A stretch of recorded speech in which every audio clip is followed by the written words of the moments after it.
Hey everyone, so I was sitting here, it's like 8 o'clock at night, and I was gonna go to bed, but I realized I should probably not go to bed at 8 o'clock, so I figured I would make a little short update about what's going on, since it's been about 2 weeks since I've posted anything medical-wise, which I think is the longest I've had a quiet medical period.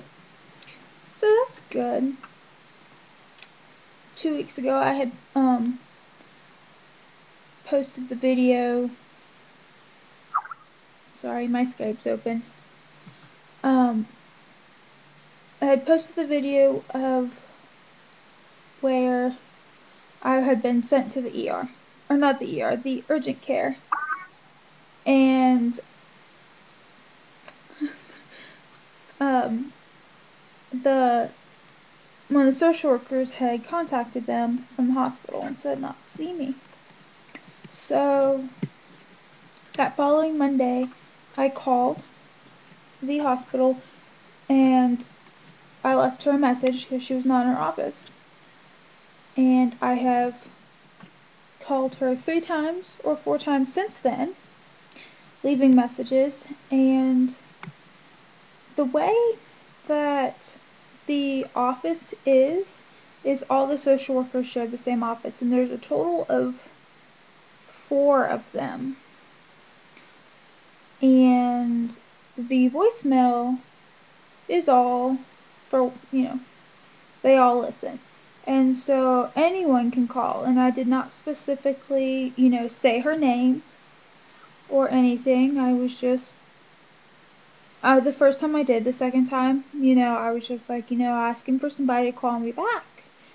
And no one's called me back. So I'm not sure what's going on with that at all. So I don't know. I mean, there's not much else I can do. I'm not going to go track down the social workers at the hospital. I mean, it's not a big hospital, but I don't think that's my job. I've been trying to contact them, and if they're not going to contact me, they can't get upset. So that week was pretty, I can't remember, I think something happened. My blood pressure was still spiking, so I decided to try some diet changes, and I called the cardiologist, and we're still doing no medicines for me, so we still have the no medicine policy. We found out last week that the only medicines that they have been allowing me to take are anything that is topical that you can rub on your skin, or some nasal sprays that I've been allowed to use.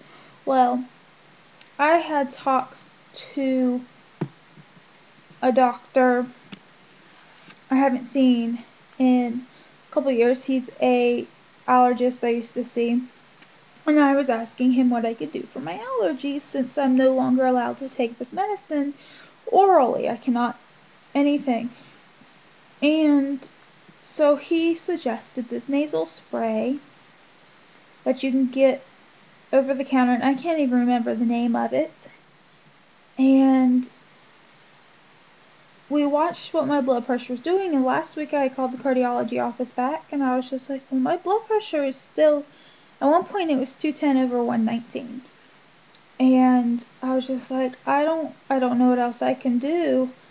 Do you have any suggestions? I know I can't take medicines. I've been, at one point, this was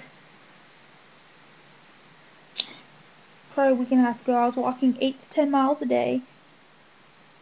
I was doing everything I could do to be able to bring it down without having to take medicines. And Thursday of this week, I decided that, actually it was earlier in the week, I talked to my primary care doctor. He drew some labs to check my liver enzymes and all that again.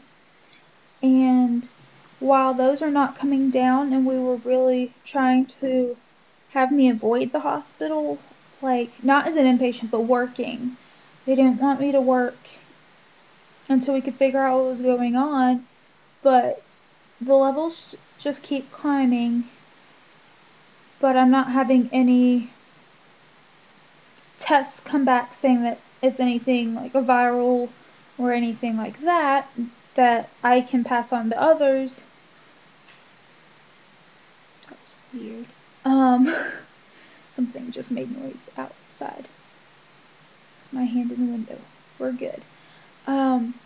But like, we wanted to make sure we knew for sure that I wouldn't be able to pass it on to somebody else if something happened.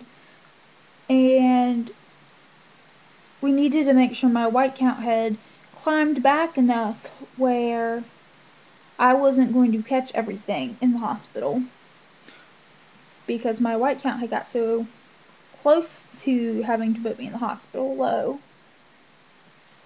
But those came back, my white count was normal, so he said, go ahead, and a lot of that's helping with me dealing with pain right now. I've had horrible headaches the last 2 weeks because I cannot take my Celexa, which helped prevent headaches.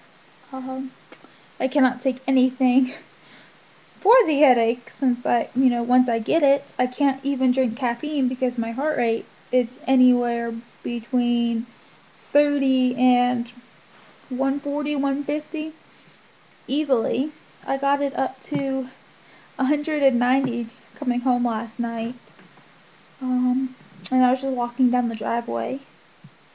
So it's been interesting, to say the least. Like, what do you do when you have abdominal pain and you're nauseous but you can't take anything, or your head hurts? And that's one of the worst things for me to have to deal with, is my head hurts.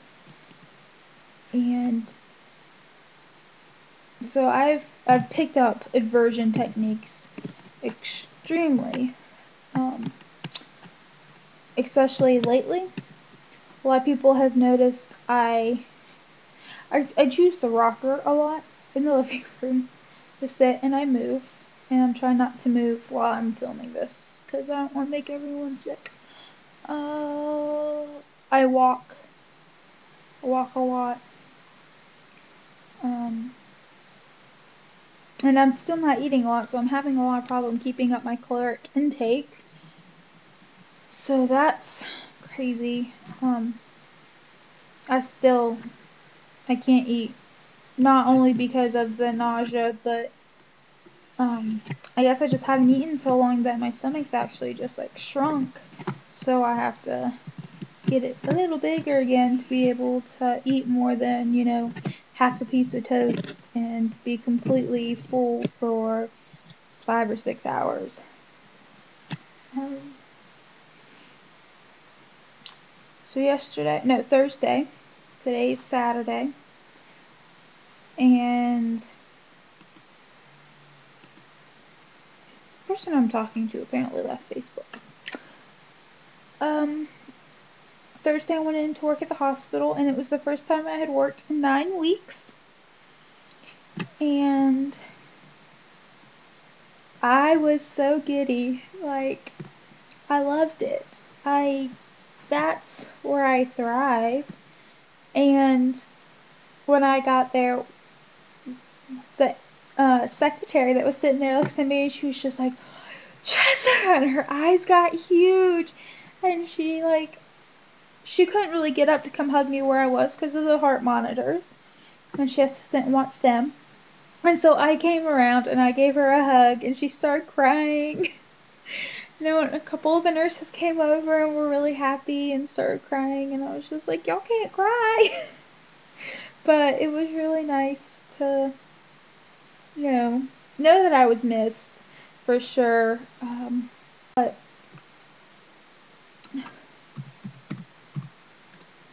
like, I came home Thursday night and I was pumped.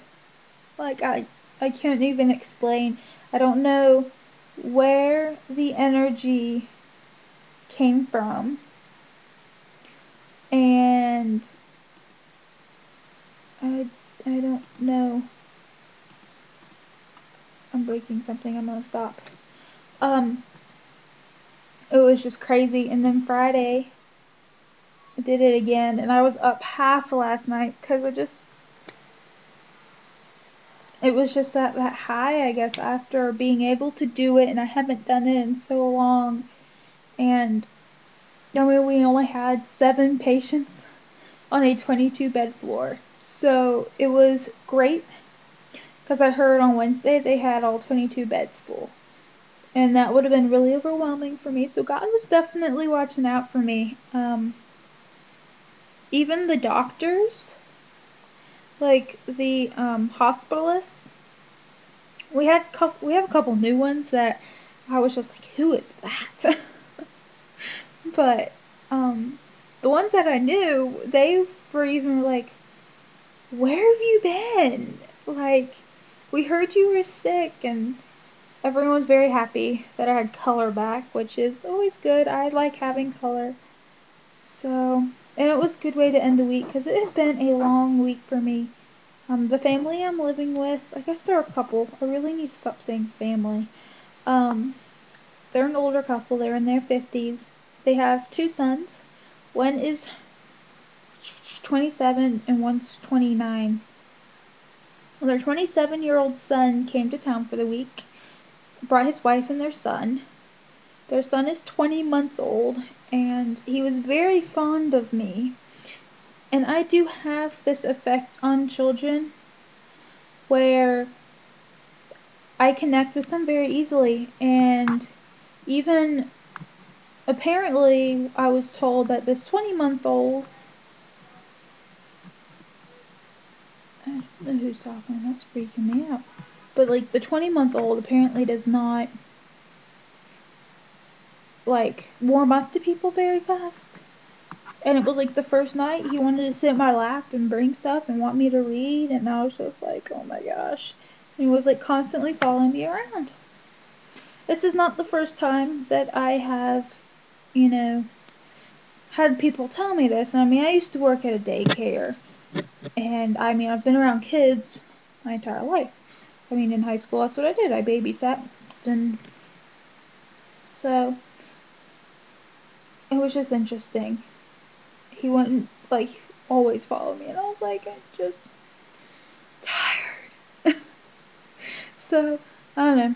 They are gone for the week, and the 20-month-old and his parents are flying out tomorrow, Sunday.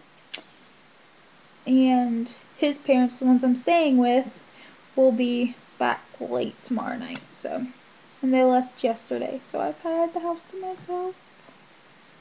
And it's like before I moved, and I really like it. So I don't know. There's nothing really else going on. I finally hit the halfway mark. I have 5 more weeks until I go see the new GI doctor. And apparently this GI doctor is actually a pediatrician, I found out, because I was researching him. And so this should be interesting. I'm not entirely sure why I'm seeing a pediatrician since I'm 24. But I'm not going to complain. I mean, it's someone who might be able to help me. And so we'll go from there. Yeah, I'm just going to cut this off now. I hope everyone's doing well. And I'll talk to y'all later.